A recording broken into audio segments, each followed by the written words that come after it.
Hi everyone, आइए आज की इस वीडियो में हम क्लास 10th का हम गैस पेपर से हिस्ट्री का चैप्टर नंबर फर्स्ट यूरोप में राष्ट्रवाद से रिलेटेड ऑब्जेक्टिव क्वेश्चन देखने वाले हैं। ठीक है, ओके। तो चलिए शुरू करते हैं। पहला क्वेश्चन है, जर्मन राइन राज्य का निर्माण किसने किया था? ओके, तो यहाँ पे 4 ऑप्शन है, लुई 18वां, उसके बाद नेपोलियन बोनापार्ट, नेपोलियन तृतीय, बिस्मार्क। तो इस क्वेश्चन का करेक्ट आंसर हो जाएगा ऑप्शन नंबर बी। यहाँ पे ऑप्शन आंसर भी यहाँ पे लिखा हुआ है नेपोलियन बोनापार्ट। ठीक है, तो Napoleon Bonaparte option number B इस क्वेश्चन का करेक्ट आंसर हो जाएगा। ठीक है, नेक्स्ट है, इटली के एकीकरण में निम्न में से किसने योगदान किया था?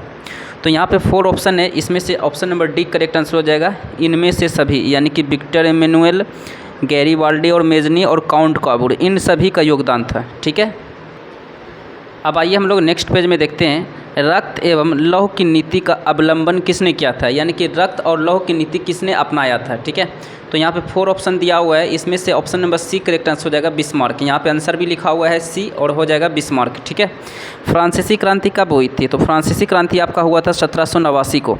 रूसी क्रांति 1917 में हुआ था और फ्रांसीसी क्रांति 1789 को हुआ था। Option number A correct answer हो जाएगा।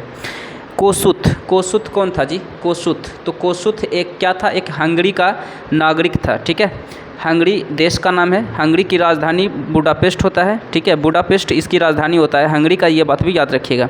लाल कुर्ती नामक संगठन का गठन किसने किया था?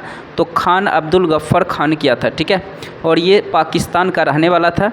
मेजनी का संबंध किस संगठन से था? मेजनी का संबंध किस संगठन से था? तो मेजनी का संबंध था कार्बोनरी से। Option number B correct answer हो जाएगा। ठीक है, यहाँ पे देखिए option number B correct answer हो जाएगा, कार्बोनरी से। निम्न में से किस सम्मेलन में जर्मनी को क्षतिपूर्ति राशि को कम कर दिया गया था? तो इसमें से हो जाएगा लौसने सम्मेलन। ओके, नेक्स्ट क्वेश्चन है, वीना कांग्रेस का मुख्य उद्देश्य क्या था? वीना कांग्रेस का मुख्य उद्देश्य क्या था? तो राजतंत्रों का पुनर्स्थापित करना। Option number C correct answer हो जाएगा, राजतंत्रों का पुनर्स्थापित करना। ओके, नेक्स्ट और लास्ट क्वेश्चन है इस पेज का, वीना सम्मेलन कब हुआ था? तो वीना सम्मेलन बहुत इंपॉर्टेंट क्वेश्चन है। यहाँ पे देखिए लिखा हुआ है डेट, कौन सा क्वेश्चन किस किस साल में पूछा गया है। तो ये 2022 में भी पूछा गया, 2020 में भी पूछा गया है, तो ये 1815 में हुआ था। अब आइए नेक्स्ट पेज का देखते हैं क्वेश्चन, काउंट काबूर को विक्टर एमेनुएल ने किस पद पर नियुक्त किया था? तो काउंट काबूर को विक्टर एमेनुएल ने प्रधानमंत्री यानी कि प्राइम मिनिस्टर के पद पर नियुक्त किया था। ओके, जिब्बेलिन संबंधित था, किससे संबंधित था? ठीक है, अथवा इस तरह भी एक देखिए क्वेश्चन इस तरह भी पूछा जा सकता था या फिर इस तरह भी पूछा जा सकता है, जिब्बेलिन एक संस्था थी, कैसी संस्था थी? तो ये व्यापारियों की संस्था थी। ठीक है, फ्रैंकफर्ट की संधि कब हुई थी? तो ये 1871 को हुई थी। ठीक, जर्मनी के एकीकरण के लिए कौन उत्तरदायी था?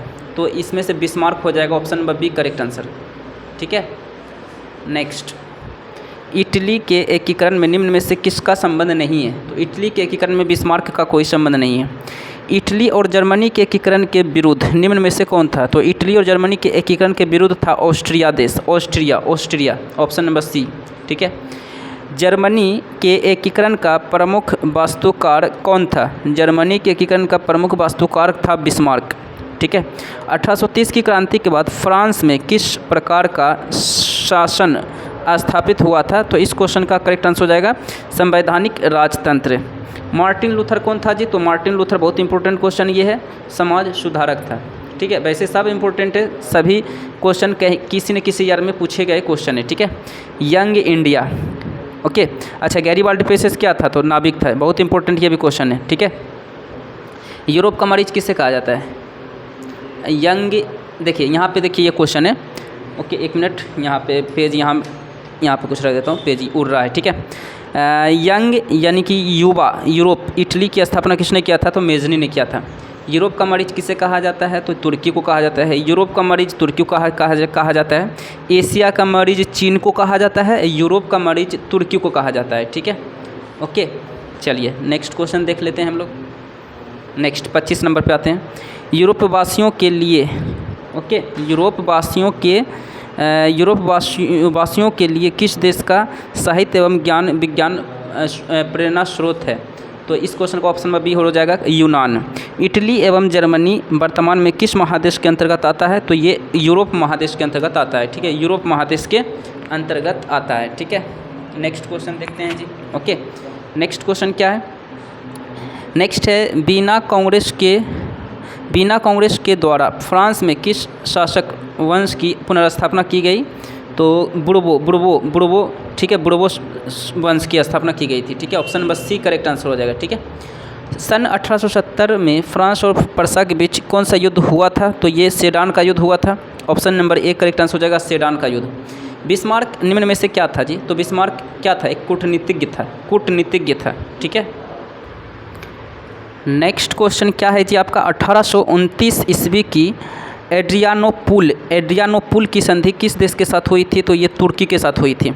1789 की फ्रांसीसी क्रांति के समय वहाँ किस राजवंश का शासक था? यानी कि फ्रांस का शासक उस समय कौन था? तो उस समय था बुर्बो। कौन था जी? बताओ।